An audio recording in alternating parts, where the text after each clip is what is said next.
Have you ever wondered why, despite facing criticism worldwide, America has never abandoned Israel?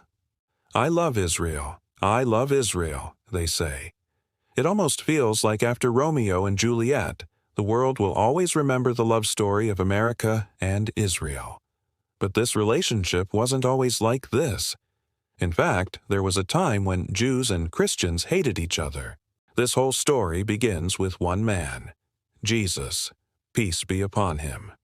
2,000 years ago, all the Jews lived in the region of Palestine. They had no power of their own because the mighty Roman Empire ruled over them and treated them like slaves. The Jewish scholars, seeing the oppression of Rome, believed the signs in the Torah had been fulfilled and the Messiah was about to arrive. They thought this Messiah would side with them, praise them, and be their ally. But when Jesus came, he openly criticized these scholars, saying they had corrupted the religion. Because of this, the Jewish scholars hated him and conspired with the Romans to have him executed. Although Jesus survived their plot, soon after his departure, the Jews faced one of their greatest disasters. The Romans crushed them in a massive war, destroyed the Second Temple in Jerusalem, and expelled them from Palestine. For centuries afterward, Jews were scattered across the world, dreaming of somehow returning. 500 years later, that miracle seemed to come. The Islamic Caliphate rose in Medina and quickly spread under Caliph Umar ibn al-Khattab, defeating the Romans and liberating Jerusalem. The Christians demanded that Jews not be allowed back, but Umar rejected this condition and welcomed them. For the next 400 years, Muslims and Jews lived in peace as friends, while Christians were the common enemy. But then came the Crusades. Pope Urban rallied all of Europe to take Jerusalem back from the Muslims. Distracted by internal conflicts, the Muslim rulers failed to resist, and the Crusaders massacred Muslims and Jews alike. Thousands of Jews were burned alive in their synagogues. 90 years later, the Muslim leader Salahuddin Ayyubi, Saladin, rose, united the Muslims, and, with Jewish support, recaptured Jerusalem. Once again, Jews lived safely under Muslim rule, enjoying respect not just in Palestine but across the Muslim world, especially in Spain, Al-Andalus, the jewel of Islamic civilization.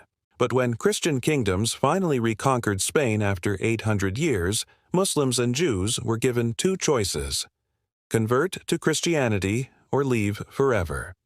Many fled to the Ottoman Empire, where Sultan Bayezid welcomed them warmly. If Muslims and Jews were such close allies for centuries, what changed? The turning point came with Europe's rise after Columbus discovered the Americas. Slowly, Jews shifted into European lands, but Christians still hated them and restricted their rights. They could not own land or join politics, so they turned to trade and finance.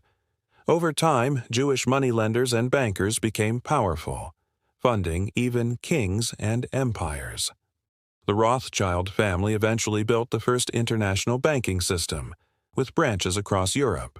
They grew so powerful that even Britain and France relied on their money to fight wars, most notably against Napoleon. With Jewish wealth backing Britain, Napoleon was defeated, and Britain became the world's superpower. At this point, Jews began thinking, if we now have such global influence, why can't we return to Palestine? This was the birth of modern Zionism. Jewish families began secretly buying land in Palestine, often barren desert at high prices. One such settlement grew into modern-day Tel Aviv. But Zionism needed global backing. It found its strongest ally in American evangelical Christians. A best-selling book, Jesus is Coming, spread the idea that Christ would only return once Jews had their own state in Palestine. Millions of Christians embraced this belief, pressuring American leaders to support Zionism. The movement was formally launched by Theodor Herzl, who in 1897 predicted that within 50 years, a Jewish state would be established in Palestine. Exactly 50 years later, in 1947, the UN voted to partition Palestine. Though Jews made up only 1/3 of the population, they were granted the majority of the land. Muslims rejected the plan as unjust, but Zionist leaders declared independence anyway. In 1948, David Ben-Gurion announced the creation of Israel, beneath a portrait of Herzl, fulfilling his prophecy. Within 11 minutes, the United States recognized Israel. Soon after, wars broke out with Arab countries, but Israel, backed by the U.S. and Britain, not only survived but expanded its territory. Hundreds of thousands of Palestinians were expelled, their villages destroyed, and their lands handed to Jewish settlers.